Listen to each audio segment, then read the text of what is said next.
Jemi të bindur për drejtësinë e luftës çmimtare të popullit të Kosovës, bartëse së cilës ishte ushtria çmimtare e Kosovës dhe në pafajësinë e 4 krerëve të cilët po mbohen padrejtësisht në Hag, ndërkaq në anën tjetër ju ishit dëshmitar që kryetaria e kuvendit, e cila njëkohësisht është edhe ushtruese e detyrës së presidentit zonja Albulena Haxhiu, ja tërhoqi vërejtjen, ja ndërpreu fjalën deputetit edhe për shkak të gjuhës, edhe për shkak të komentit që bëri.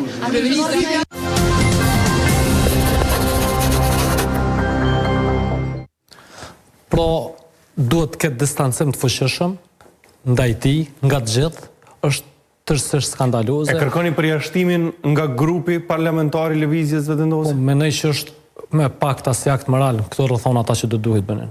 Pra, të preket dhe të ofendohet themeluesi i ushtrisë çmimtare të Kosovës, shpollësi i pavarësisë, bashkërisht edhe kolegët e tij, është një prej ofendimeve më të mëdha konsideroj që ju ka bë vlerës më sublime ushtrisë çmimtare të Kosovës për shtetit të Kosovës. Pra, është një ofendim i gjithëve neve, i të kalumes tonë krenore, po është ofendim edhe për të ardhmen tonë, për shkak që ardhmja jonë ndërtohet mbi gjakun e dëshmorëve, mbi kontributin e gjithë atyre burrave dhe grove për lirinë shtetin që e gëzojmë sot bashkërisht. Dardan?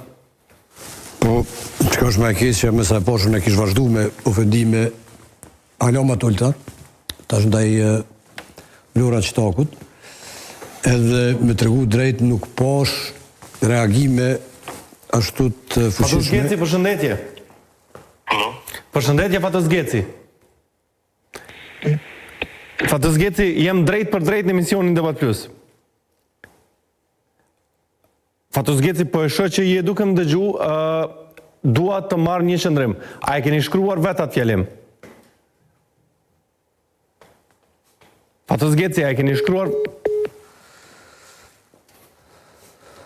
Mirë, në më thonë,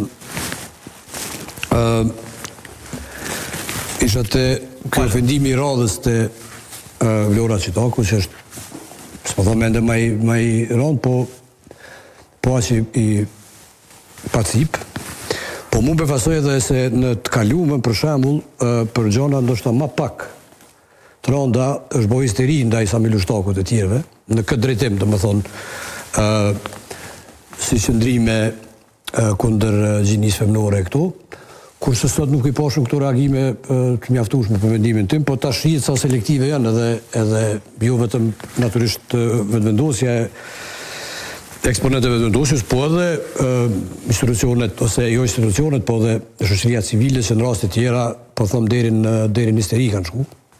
Prandaj kisha prit që dënohet e dikush që një ditë e bën një deklaratë tillë sa i përket liderëve të luftës, e të nesërmen edhe bashkëpunëtorëve të ngushtë liderëve të luftës, e një zoje e cila ka kontribuar jashtëzakonisht shumë politikën e Kosovës gjatë luftës.